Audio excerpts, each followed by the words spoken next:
একদিকে যখন মালদায় শাসক নেতাকে খুনের ঘটনা ঘটেছে, তখনই বীরভূমে আরেক তৃণমূল নেতা তিনি প্রাণনাশের আশঙ্কা করছেন। কঙ্কালীতলা পঞ্চায়েতের উপপ্রধান, তাকে খুনের হুমকি দেওয়া হয়েছে এমনটাই অভিযোগ উঠছে, এবং অভিযোগ উঠছে তৃণমূলেরই পঞ্চায়েত সমিতির সভাপতি এবং অঞ্চল সভাপতির বিরুদ্ধে।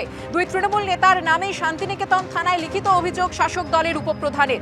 পঞ্চায়েত অফিসে উপপ্রধানকে ঢুকতে না দেওয়ার অভিযোগ অস্বীকার তৃণমূল অঞ্চল সভাপতি।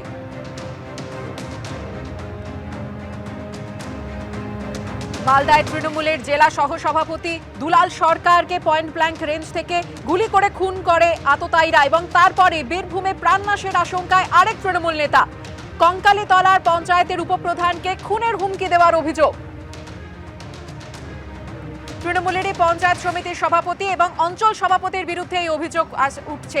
দুই তৃণমূল নেতার নামে শান্তিনিকেতন থানায় লিখিত অভিযোগ শাসক দলের উপপ্রধানের। কথা বলবো আমাদের প্রতিনিধি ভাস্কর মুখোপাধ্যায়ের সঙ্গে। ভাস্কর,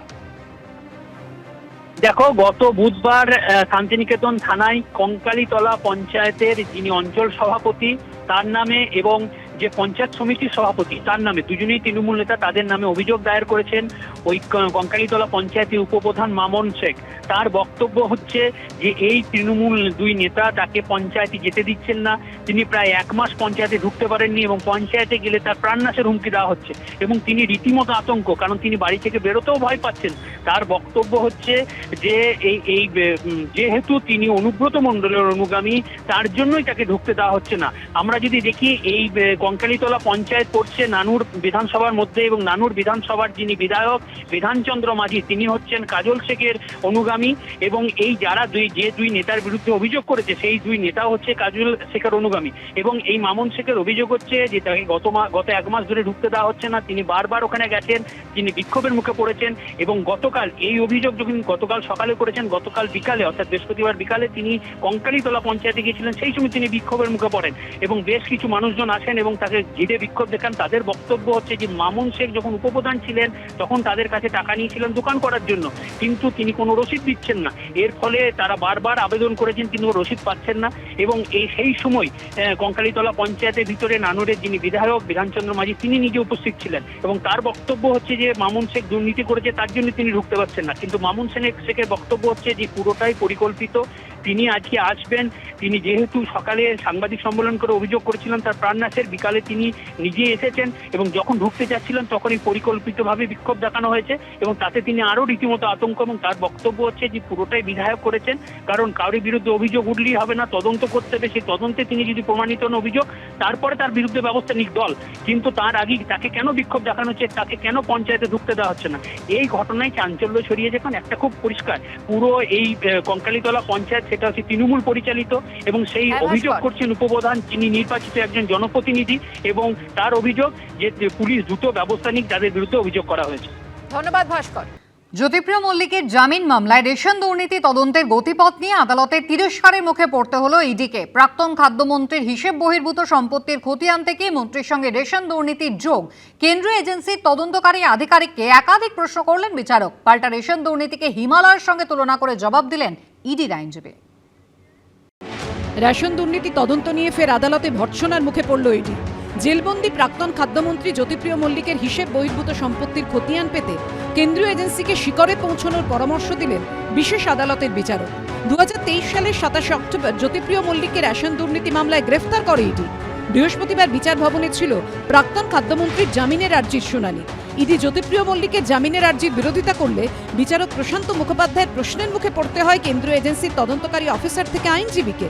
যেখানে অ্যালিগেশনটাই হচ্ছে যে শর্ট সাপ্লাই হয়েছে, নাকি ঠিকঠাক করে সাপ্লাই হয়নি এই ফুড গ্রেনসগুলো, সেরকম কোনো রিটেলারের এক্সামিনেশন ওনারা করেনি, তাদেরকে কোনো উইটনেস হিসেবে সাইট করেনি। তারপর বলা হয়েছে যে এই ফুড গ্রেনসগুলো নাকি স্পিউরিয়াস ফুড গ্রেনস পৌঁছেছে লোকের কাছে যারা এন্ড ইউজার, তাদের সেরকম কোনো ফুড গ্রেন তারা ল্যাবরেটরিতে গিয়ে কোনো টেস্ট করিয়ে কোনো রিপোর্ট দিয়েছেন তারও কোনো প্রমাণ তারা দিতে পারেননি। এই কোয়েশ্চেনগুলো কোর্টের থেকেই ইডি ফেস করতে, এই 3টে অ্যাসপেক্টে ওনারা কিন্তু না তো কোনো রিপোর্ট প্রডিউস করেছে, না কোনো বেনিফিশিয়ারিকে এক্সামিন করেছে, আর নাই কোনো ওই রিটেলারকে এক্সামিন করেছে। রেশন দুর্নীতির উৎসের কথা জানতে চেয়ে ইডি স্পেশাল কোর্টের বিচারক প্রশ্ন করেন, নদিয়ার যে এফআইআর থেকে এই সংক্রান্ত তদন্ত শুরু হয়েছিল সেখানে চুরির অভিযোগ ছিল, সেটাকে কেন দুর্নীতি বলে উল্লেখ করা হচ্ছে?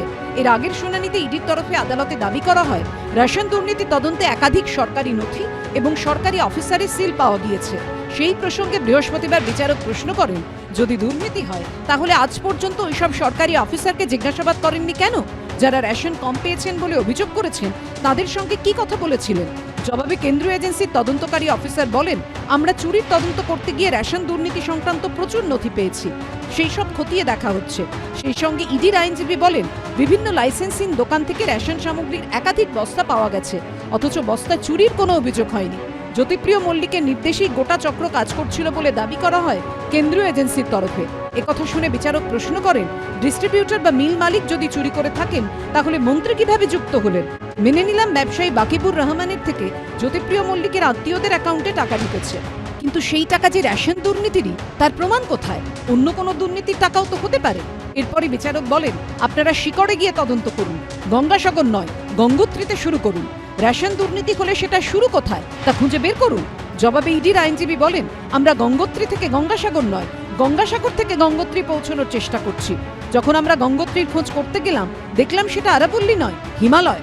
দীর্ঘ সওয়াল জবাব হলেও বৃহস্পতিবার জ্যোতিপ্রিয় মল্লিকের জামিনের আবেদনের প্রেক্ষিতে কোনো নির্দেশ দেয়নি ইডির বিশেষ আদালত। 7ই জানুয়ারি মামলার পরবর্তী শুনানির দিন ধার্য হয়েছে। প্রকাশ সিনহার রিপোর্ট, এবিপি আনন্দ, কলকাতা।